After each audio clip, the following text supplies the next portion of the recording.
આજે અમે અમારી અંકલેશ્વર ઇન્ડિયા ગઠબંધનની ઓફિસે હાજર છે ત્યારે ભરૂચ શહેરમાંથી યુવાનોએ આવીને અમને એવી ફરિયાદ કરી છે કે ભરૂચ શહેરમાં ખુલ્લેઆમ ઇંગ્લિશ દારૂ ડી ક્વોલિટીનું અને દેશી દારૂ ઇન્જેક્શનો નાખીને કેમિકલ વાળું દેશી દારૂ ખુલ્લેઆમ વેચાય છે અને આ દારૂ વેચાવા માટે પોલીસ એમને મદદ કરે છે. પોલીસ જ એમને કહે છે કે તમારે દારૂ વેચવાનું અને પોલીસ દ્વારા જે હપ્તા ઉઘરાવવામાં આવે છે એના 35 જેટલા વિડીયો ફૂટેજ અમને આપી ગયા છે.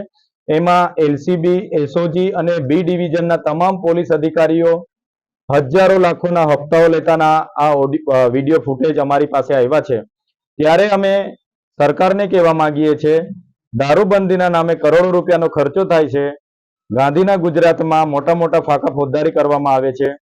તો આ પોલીસની રહેમ નજર હેઠળ આટલી બધી હપ્તાખોરીથી આ જે દારૂના ધંધા ભરૂચ જિલ્લામાં ચાલે છે એના હપ્તા મને લાગે છે કે ઉચ્ચ સ્તરીય પોલીસ અધિકારીઓને તો જતા જ હશે, પણ ભાજપના કમલમ સુધી જતા હશે એવું મને લાગી રહ્યું છે. તો જ આટલા મોટા પ્રમાણમાં ઇંગ્લિશ દારૂ અને દેશી દારૂના ખુલ્લેઆમ ઠેકાઓ ચાલે.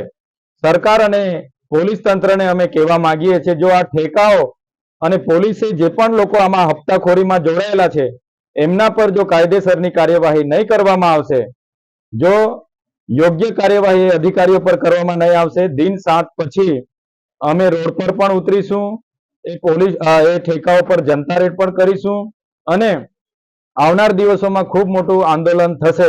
એટલે જ અમે કહીએ છીએ કે ગાંધીના ગુજરાતમાં આ દારૂ બંધી થવી જોઈએ અને જે પણ લોકો આ ઠેકા ચલાવે છે એમના પર, જે પણ લોકોએ હપ્તા લીધા છે એમના પર કાયદેસરની કાર્યવાહી કરવામાં આવે.